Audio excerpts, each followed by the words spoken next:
Dawn of the Brave. Yeah. I don't know where you find the time to do all this, but what could you tell us about Dawn of the Brave, the new book? Well, we talked about how we're pushing back on, and parents have had a real wake-up call on a lot of the nonsense that's being taught in our schools, which, by the way, right now the United States ranks ninth in the world in reading and in the 30s in math. So let's just focus on reading and writing when we're talking about our elementary schools. How about we get that right first? But, as we're pushing back, and this stuff is, whether it's CRT or sexuality, it's not just in our schools, it's in our libraries and what kind of books that they're putting in there. It's in our community centers. My point is, what do we fill that void with as we get this stuff out of our schools? Dawn of the Brave is a part of a subscription. If you go to bravebooks.com, it's not available on Amazon. It's only available on bravebooks.com. Your kids get a book a month focused on healthy, conservative, traditional values, family, faith, friendship, our Constitution. And in the case of my book, it's on service to country. All of the characters come together and they have to defend Freedom Island against the invading pirate rats that want to take their freedoms and their liberties and livelihoods away. And they have to learn to operate as a team, appreciate each other's strengths and weaknesses, much like we've had to do in the special forces and in the military community. And only by operating as a team are they successful in repelling the invaders. What's doing, everybody? I'm Alec Leese. Thank you for watching First Class Fatherhood. Today's guest on the podcast is Congressman Michael Waltz. Before being elected to Congress, Mike served with the elite Special Forces Operations Unit known as the Green Berets. He is a combat decorated veteran who has served multiple tours in the Middle East, Afghanistan, Africa. He has been decorated with 4 Bronze Stars, 2 with Valor. It's a tremendous honor to have him on the podcast today. He's got a brand new children's book out. You can find the link to that down below, as well as the link to my new book, First Class Fatherhood, Advice and Wisdom from High-Profile Dads. So get down there, smack the subscribe button, and tap the like, and let's jump into it right now with Congressman Michael Waltz on First Class Fatherhood. Joining me now, First Class Father, Congressman Michael Waltz. Welcome to First Class Fatherhood. Hey, thank you, brother. Good to be with you. All right, let's start right here if we could. How many kids do you have? How old? Yeah, so I have 2, and it's the full spread. I have an 18-year-old daughter that is actually, looking at colleges and trying to decide which one she's going to attend. And I have a 3-month-old son. So nothing like dealing with the empty nest by starting over. And my wife, who's also an Army veteran, let me get away with naming him Army. So go Army, and Army's got to eat, and the Army's got to rest. I'm having a lot of fun with the name. Wow, awesome. Yeah, congratulations on the little one there. That's great stuff. And if you could, you mentioned the Army there. If you could, Congressman, please, just for my listeners who don't know, hit them with a little bit about your background and what you do. Yeah, sure. I'm a Green Beret. I've served for 25 years, running around the world, mainly in Africa and Afghanistan, getting shot at. And now still serve in the National Guard as a colonel. So still going. We've confirmed I'm probably the only member of Congress still jumping out of airplanes. But built a business as an entrepreneur, and then left that to run for now Governor DeSantis's congressional seat that he vacated when he ran for governor. And serve Northeast Florida, serve on the Armed Services Committee and on the Science, Space, and Technology Committee in the House of Representatives. Yeah, incredible stuff. And thank you for your service. And obviously, you mentioned there, it's so great to see. I know I've had a lot of the Navy SEALs on the podcast here, a lot of other veterans that are now throwing their hat into this toxic political arena that's what's become in our country here. And I'm grateful for it, just as I am for your service, because we need you guys just as much in Washington as we do on the front lines, so that maybe eventually we won't need you on the front lines anymore. So I think it's so important for that. And how about as far as what are the challenges for you being, a congressman while having a young child at home here? Like what have been some of the challenges of that? Well, and to your point, though, on veterans very quickly, we need more veterans to run for office, both sides of the aisle, locally, statewide, in Washington, D.C., because it's not that we agree or disagree on certain issues. It's about the ethos that we bring, right? If you're willing to serve together to die for this country, then you can get in a room in Washington and hammer things out and roll up your sleeves, take tough votes, and make tough compromises. So I'm thrilled to see so many veterans running, but we're still at a record low. In the 1970s, it was 75% of the Congress were vets. Now it's at 16%, a record low in our nation's history, and we've got to improve on that. Look, in terms of having kids in Congress, my daughter loves to come to the House floor with me. I've actually had her sit behind me as I was introducing a bill on girls' education around the world and making the point that in fragile societies and countries that I've served, where girls are educated and women are empowered in business and politics and leadership, you don't tend to have too much of an extremist problem. And so, she loves to dive into those issues with me. And we have pretty healthy debates, whether it's on global warming or women's empowerment or what's going on in our economy or around the world. I got to be honest with you, having a newborn in the middle of a pretty hectic schedule isn't necessarily the recommended course of action, as we'd say in the military, but it's a total blessing. And that's what keeps us motivated, right? I mean, I don't want either of my kids, your kids, or future generations growing up in a world led by Chinese communists that are seeking to supplant the United States as a global leader. And I want them growing up in a society that is tolerant, that creates opportunity for future generations. It keeps me motivated, both of them, at kind of both ends of the spectrum, at newborn and at 18. Yeah, very well said, Congressman. I'll tell you what, right now, I talk about it on this show all the time. We got a fatherless crisis going on in our country. Yep. And you mentioned Governor DeSantis down there. I was so pleased to see the bill that he put forward there is passed with addressing the fatherless crisis. I was just on Fox and Friends this morning discussing this. I wish and pray that more states will follow his lead with that, because when you take the father out of the house and you take God out of society, you're seeing what we see here in New Jersey. They're going to be teaching second graders about sexual orientation in the fall. And to me, I think parents have got to step up and fight back extremely hard against this, because this is ridiculous. I have a second grader here in New Jersey. Thank God we have her in Catholic school, so she won't be exposed to this. But I think these are the types of results you see when you bust apart the nuclear family unit. You have free reign now at the kids. So what's your take? Yeah, you're absolutely right. I agree 100%. One of the things that COVID exposed, I think, two silver linings. One, that we have to bring our supply chains back home.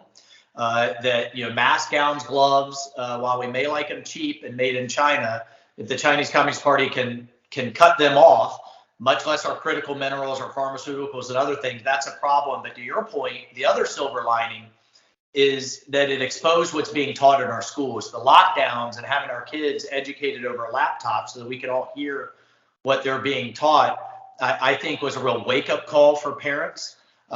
We saw that manifested politically in Virginia with the election of Glenn Youngkin, when we saw critical race theory and these divisive teachings being taught to our kids. And now we're seeing it in Florida. Where we are pushing back on the teaching of any kind of, there's nothing against anyone who's homosexual, heterosexual, or anything else. Sexuality has no place being taught in kindergarten, first grade, or pre-kindergarten. It's an appropriateness issue. Those kinds of difficult, delicate conversations need to be done in the home, and they need to, and they are best done when you have a nuclear, wholesome family. I was just talking to my wife before coming on, and she said, one of the things that she looks to me and looks for fathers to instill in their kids is confidence and self-confidence. And that's exactly what is missing in a lot of these fatherless homes. And the kicker is that our system of government, our entitlements programs, actually incentivize financially divorce and incentivize single parenthood. And if you look at what's happened since the 1960s, flat, despite the trillions we've thrown at it, and in many underserved neighborhoods and minority communities, they've gone from 80% nuclear family to 20%. It's actually flipped. And I think that explains a lot of the struggles, and right on for Governor DeSantis to say enough is enough. We're going to incentivize fatherhood. We're going to stop shaming fathers, and we're gonna support them, because nuclear families, I think, are the best kind of families. Yeah, well said, and you're right on your point there with everything, and I believe that it transcends, I think, politics. If this was a Democrat that put this fatherhood bill forward, I'd be just as supportive of it, because it's so important. I think it's the number one social issue we're having in our country. If we can't strengthen our nuclear family units, and I do pizza day at my daughter's school every other Friday, and I sit there with the second graders at their table and talk to them. I think, like, I cannot imagine adults wanting to sit down and talk to these girls who are still into the Elf on the Shelf and all this other stuff. You want to sit down and have a sexual conversation of any nature. I think we've really gone off the deep end here. So it's very dangerous stuff. And one portion of not having the dad in the home is the discipline portion. So what kind of disciplinarian have you been as a dad with your 18-year-old? And are you going to pivot, make some adjustments with your new one, learn some lessons there? And is it different than the discipline style you grew up with? Well, look, I think the most important thing for me is to be consistent and to be fair.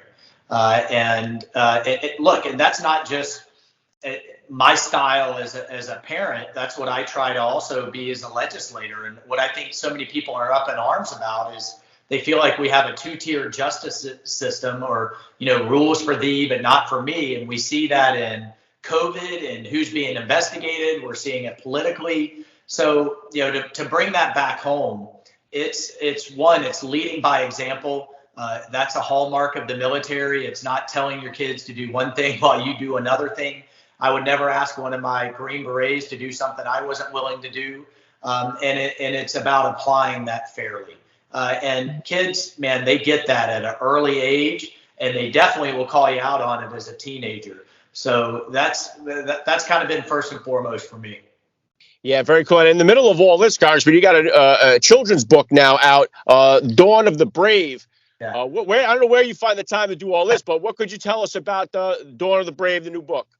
Well, we talked about how we're pushing back on, and parents have had a real wake-up call on a lot of the nonsense that's being taught in our schools, which, by the way, right now the United States ranks 9th in the world in reading and in the 30s in math. So let's just focus on reading and writing when we're talking about our elementary schools. How about we get that right first?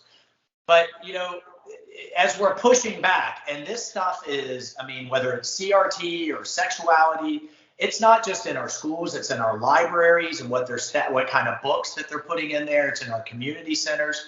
My point is, what do we fill that void with as we get this stuff out of our schools? Dawn of the Brave is a part of a subscription. If you go to bravebooks.com, it's not available on Amazon. It's only available on bravebooks.com. Your kids get a book a month focused on healthy, conservative, traditional values, family, faith, friendship, our Constitution. And in the case of my book, it's on service to country. All of the characters come together and they have to defend Freedom Island against the invading pirate rats that want to take their freedoms and their liberties and livelihoods away. And they have to learn to operate as a team, appreciate each other's strengths and weaknesses, much like we've had to do in the special forces and in the military community. And only by operating as a team are they successful in repelling the invaders. And they self-sacrifice to each other and for a cause bigger than themselves. And then finally, before I forget, for every subscription, $15 is going to Samaritan's Purse, which is doing amazing work for Ukrainian refugees right now as they fight for their freedom. Yeah, incredible. Yeah, I'm going to drop a link that you just mentioned in the description of this podcast episode so my listeners can tap it and get on over there and check it out. And then right now, Congressman, it seems like not only is it a scary time for parents, but for people that have been considering a military career with the unstableness going on right now over in Europe and with the president that we have right now at the helm. It may be people second guessing their decision whether or not they want to jump into the military here. What kind of advice do you have for a parent out there that's got a kid in the high school, senior year, getting ready to make that decision? What kind of advice do you have for them?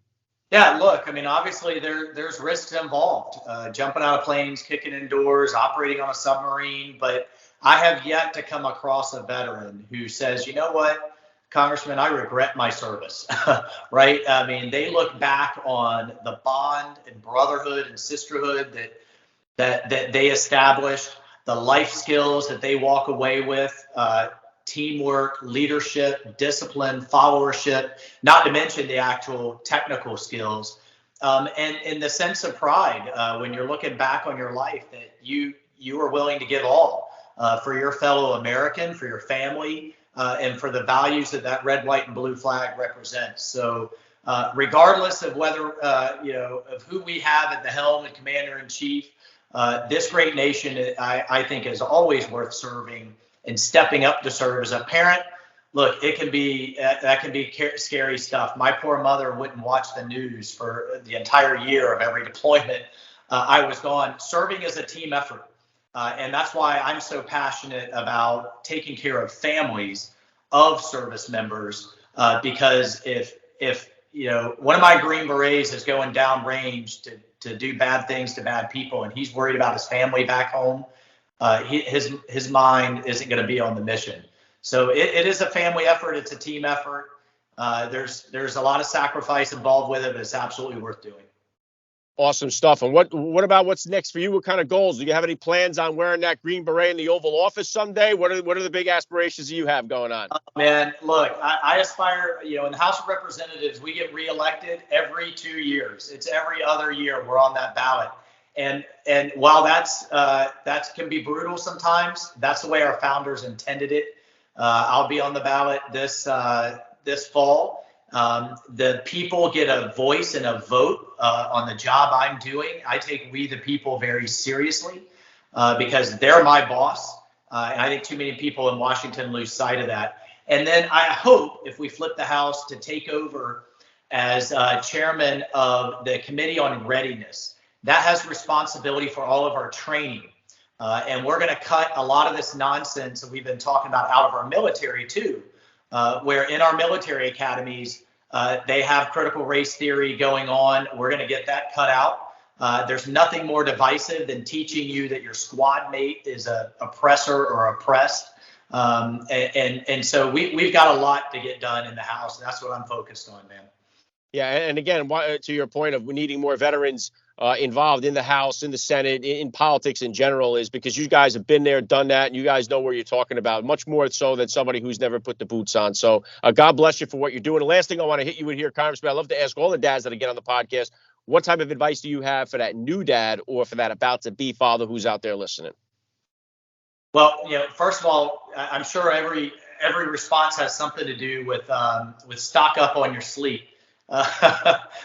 So that's one. But number two, it's a different kind of love, and it is a different kind of bond. And there is just nothing like having kids in your life, having that managed chaos, but having that depth of love. I mean, it almost gets me choked up thinking about just my two, that will fill your heart. That will fill your years. Hopefully they'll take care of you when you're done and sitting in your rocking chair looking back on your life. But there is, I think, a special place in our society and in our country for fatherhood, for leadership, for confidence building, for strength. And so we need good fathers out there. And that is there. We talk about being a man. Being a good father is being a good man. Yeah. Amen to that. Listen, this has been an honor for me. I got to say, Congressman Waltz, you're a first class father all the way. And thank you so much for giving me a few minutes of your time here on First Class Fatherhood. All right, brother. Thanks for all that you do.